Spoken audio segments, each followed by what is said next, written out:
Namibia के सामने मुकाबला जीत गए, एक बड़े मार्जिन से जीते हैं, तो फिर क्या करना चाहिए? सेलिब्रेट करें या थोड़ा सा इंट्रोस्पेक्ट करें? सेलिब्रेशन भैया, इतना लंबी मार्जिन है, इसका मतलब नेट रन रेट में उछाल है, 2 में से 2 जीत हैं, ईशान किशन और हार्दिक पांड्या के रन हैं, वरुण चक्रवर्ती, अक्षर पटेल, सबने किया अच्छा काम है, तो फिर सेलिब्रेट कर सकते हैं। पर ये तो यूनिट टेस्ट था ना, फाइनल तो अब आना है। फाइनल माने पाकिस्तान के सामने अगर जाएंगे और स्पिन के सामने घुटने टेक जाएंगे तो क्या सही रहेगा? उसकी कर लेते हैं बात यार, कि प्रॉब्लम क्या है। थोड़ा सा मैं इंट्रोस्पेक्ट करना चाहता हूं, चिंतन मनन करना चाहता हूं, और साथ में राजस्थान वालों ने भी चिंतन मनन कर लिया है, उन्होंने डिसाइड कर लिया है कप्तान कौन है। आज शाम को कर देंगे अनाउंस।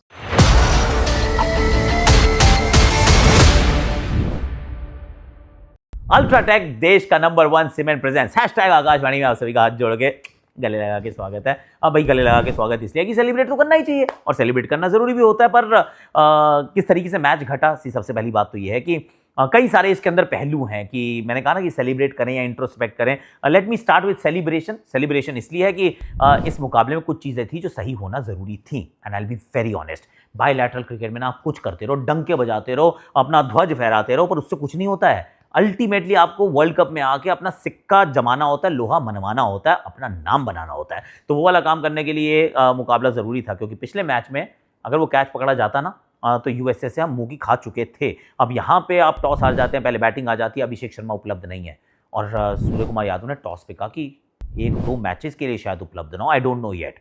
तो मेरे तो दिल भाई धक धक होने लगा कि अबे क्या कर रहे हो यार, मतलब पाकिस्तान के सामने का अभिषेक नहीं होगा। I got a little worried. तो फिर मैंने जरा ध्यान से देखा कि संजू कैसा खेलेंगे। संजू सैमसन ने 3 छक्के लगाए, look in a better form. अगर आप न्यूजीलैंड से कंपेयर करें तो मैं तो कहूँगा थोड़ा सा यहाँ पे भी दिल खुश होने का मौका।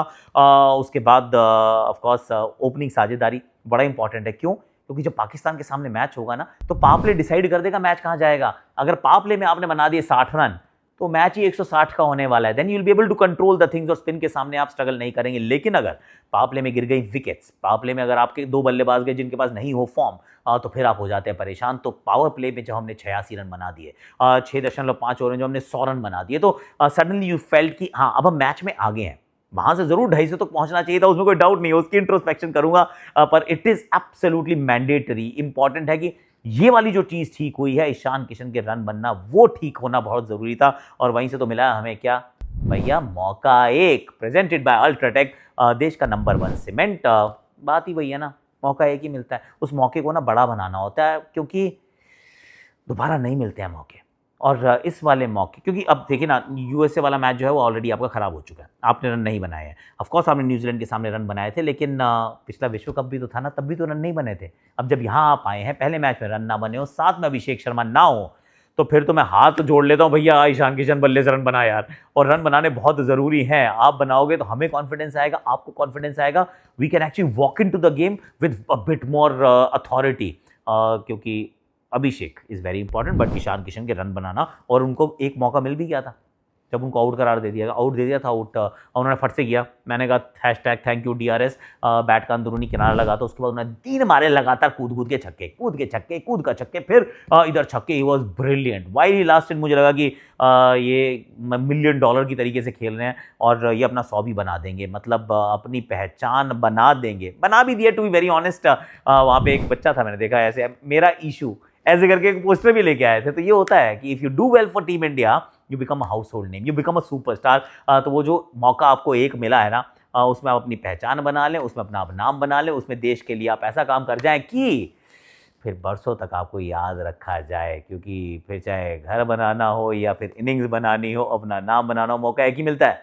और वो मौका इस बार तो मुझे लगता है ईशान किशन ने अच्छे से भुनाया, और भारत को भैया 200 के पार पहुंचाने में इनका बहुत बड़ा था योगदान। पर उसके बाद फिर समस्या थी यार, Tilak Varma almost run ball खेले, सूर्य कुमार यादव वो स्टंप आउट हो जाते हैं, एंड जब ईशान किशन आउट हुए तो ऐसा लगा कि यार अब यहाँ क्या फंस सकते हैं। आई थिंक हार्दिक पांड्या, हमारे हार्ड हिटिंग पांड्या, इंपॉर्टेंट था उनका अच्छा खेलना, लेकिन इस बार वो वाला काम नहीं किया उन्होंने जो यूएसए के सामने किया था कि पहली बॉल आओ छक्का मारूंगा।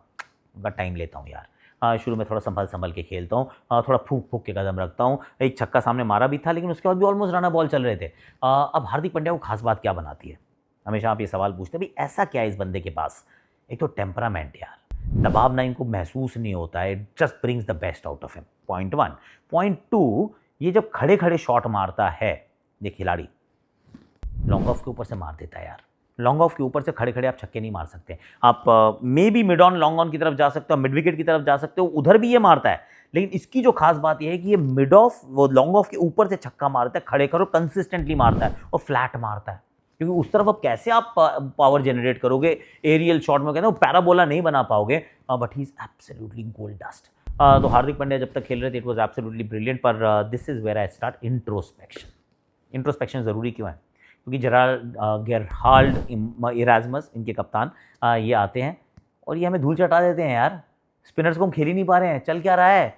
दोनों मैच अगर आप मिला के देखो तो स्पिनर्स के सामने हमने आई थिंक 8 विकेट गंवा दिए हैं। हम 6 रन प्रति ओवर उनके सामने भाग नहीं पा रहे हैं। वो आते हैं ऐसे करके बॉल डालते हैं ऑन अ पिच जिसमें स्पिनर्स के लिए मदद नहीं है। इन अ गेम जहां आपको ऑलरेडी बहुत अच्छी शुरुआत मिल चुकी है, it takes 4 wickets for just 20 run इन 4 overs. It is a problem. मैं मतलब बता रहा हूँ क्योंकि प्रेमदासा में बॉल टर्न होती है, वहाँ बॉल स्लो आता है, वहाँ छक्के नहीं लगते, वहाँ पे भाग भाग के रन बनाने पड़ते हैं।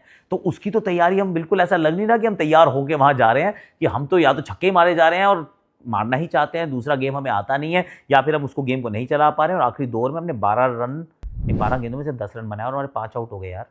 बिलीव इट और नॉट, जो 240 होना चाहिए था हम 210 नहीं बना पाए, and that is a problem. जीत तो मैच गए, इतने बड़े मार्जिन जीते हैं। आप कहोगे सर क्यों बाल की खाल निकाल रहे हो, पर क्यों ना निकालूं बताओ मुझे। अगर हम 18 ओवर में हम 199 बना देते हैं तो फिर तो 220-25 तो मिनिमम बनते हैं यार, पर हम 210 ना बना पाए, तो इसका अर्थ है कि अंत हमने अच्छा किया नहीं, and this will be a question mark going forward. अब जरा गेंदबाजी की बात कर लेते हैं, जिसके अंदर मुझे एक और चीज़ लगी कि अर्शदीप नहीं खेलेंगे अगला मैच, क्योंकि अर्शदीप अगर खेल रहे होते तो हार्दिक पांड्या के हाथ में नई गेंद नहीं होती। आप अर्शदीप को पहला ओवर डालते हुए देखते, वो डाला हार्दिक पांड्या ने, इसका मतलब अर्शदीप बाहर जाएंगे, कुलदीप यादव अंदर आएंगे। एक और विकल्प हो सकता है वॉशिंगटन सुंदर का, that we will talk later, पर मुझे लगता है कि कुलदीप यादव को मौका मिलेगा। Hardik Pandya was on a hattrick eventually, 2 गेंदों में 2 विकेट चटकाई towards the end. Shivam Dube से बहुत बॉलिंग कराई गई, हालांकि उतनी अच्छी उन्होंने बॉलिंग की नहीं, लेट्स बी फेयर।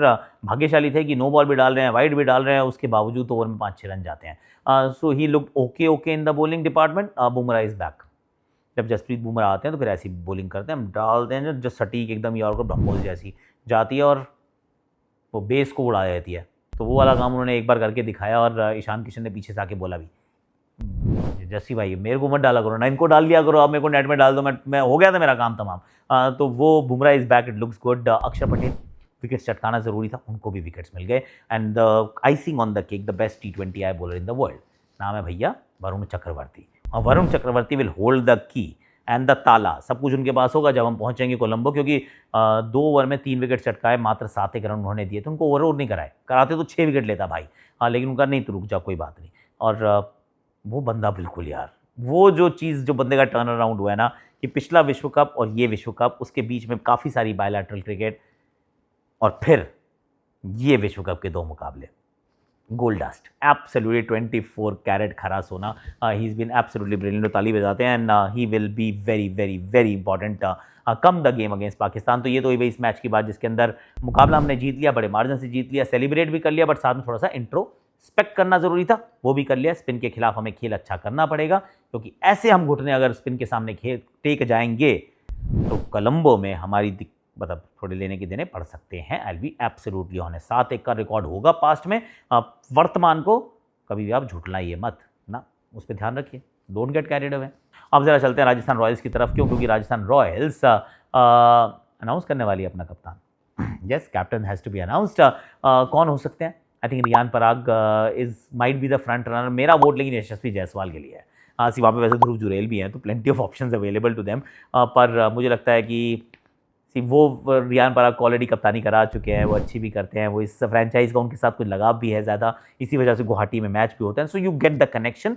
तो हो सकता है कि वो फ्रंट रनर हो सकता है वही अनाउंस हो जाए, पर मैं ये सोच रहा था कि why not Yashasvi Jaiswal, and I will tell you why. Yashasvi Jaiswal उस टीम के मेरे विचार में one of the most important players है, may be the most important player है, और उनको अपने पर्सनल लाइफ में ये लग रहा होगा, अगर लग रहा है तो बिल्कुल ठीक लग रहा होगा कि यार मैं पीछे रह गया क्योंकि ना मैं कप्तानी नहीं करता। वो शुभमन गिल साथ साथ चल रहे थे, ये 3 फॉर्मेट प्लेयर, वो भी 3 फॉर्मेट प्लेयर, वो भी वर्ल्ड कप में थे। शुभमन तो वर्ल्ड कप का हिस्सा भी नहीं थे। उसके बाद इन्होंने T20 खेली, उसमें 100 भी बनाया, टेस्ट मैच में हर जगह के रन जाके रन बनाते हैं, so there is nothing that is doing wrong right, पर उनका नाम तो नहीं आया यार। शुभमन गिल आए, वाइस कप्तान बने, उसके बाद बाहर भी हो गए, पर यशस्वी के बारे में किसी ने नहीं सोचा। तो अगर यशस्वी ये सोचते हैं कि अगर मुझे कप्तानी दे दी जाए या मैं ले लूँ और मैं 1 साल कप्तानी अच्छी करूँ, मैं टीम जिता दूँ, तो फिर क्या will they start taking me seriously और मुझे क्या ज़्यादा मौके मिलेंगे?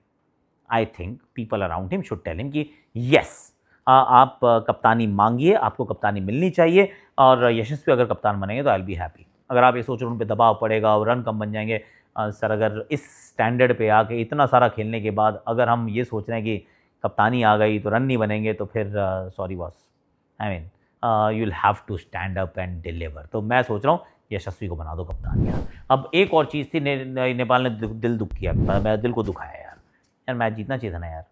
मतलब इटली से हार गए, मतलब इटली वर्सेस नेपाल के मैच में, और वन साइडेड हार गए, मतलब एकदम ही एक तरफा हार गए। बैटिंग अच्छी नहीं की आप लोगों ने, और वो मेरे को थोड़ा सा आई एम डिसअपॉइंटेड। जब मैं तारीफ करता हूँ नेपाल की तो दिल खोल के करता हूँ, क्रिटिसिज्म मैं उतना ज़ोर से नहीं करूँगा क्योंकि अभी भी सीख रही है team and they should play better, पर इटली से नहीं हार सकते सर, ना ना ना ना ना। इन परिस्थितियों में इटली से हार गए तो फिर कैसे चलेगा काम? पूरा जो ब्लेम है इसका वो बैटिंग के ऊपर रहेगा। Just got carried away, too many loose shots in the end, not enough run on the board. और जो सामने वाली टीम ने बैटिंग अच्छी की, इसमें डाउट नहीं है, पर नेपाल बका प्यार नहीं, आगे जाएंगे नहीं जाएंगे कोई बात नहीं, पर जो इंग्लैंड के साथ किया था उसने बहुत उम्मीदें जगाई थी, जो पिछले विश्व कप में किया था उसने बहुत उम्मीदें जगाई थी। Now let's not डाउस that fire. ये ना आग जलती रहनी चाहिए ताकि आसपास में सबको पता चले कि नेपाल वाले आए हैं भाई, तो इनको ज़रा सीरियसली लो। ईशान किशन ने बता दिया ना कि मौका एक मिलता है और इसके लिए आपकी नंबर 1 तैयारी होनी चाहिए, और नंबर 1 तैयारी के साथ जो आता है खिलाड़ी वही अपनी पहचान बनाता है, जैसे ईशान किशन ने बनाई और जैसे अल्ट्राटेक देश का नंबर 1 सीमेंट से जब आप घर बनाते हो ना तो आपकी पहचान बन जाता है।